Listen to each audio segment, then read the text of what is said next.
So, ayan guys, kasama na natin si Kevin, ang aka Ututen ng R Mansion Season 2. So, ayan. Ang pangalawang nag-voluntary exit. So, anong masasabi mo? Dahil, ayan, sa mga kasama mo at nag-voluntary exit ka sa mga sumusuporta sa'yo.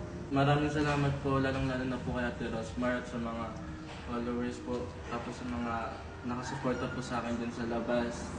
Yun. Yun. Ang natutunan ko po dito sa loob ng bahay ni Ate Rosmar, makipagkapwa-tao po. Dahil nakatagpo po ako ng mga mabubuting kaibigan. At yun. Tapos, ako nga po pala ulit si Kevin Pajardo, ang ututin ng R Mansion House Season 2. Okay po. Bye, Kevin. Okay na Bye, to? Kevin. Okay na to?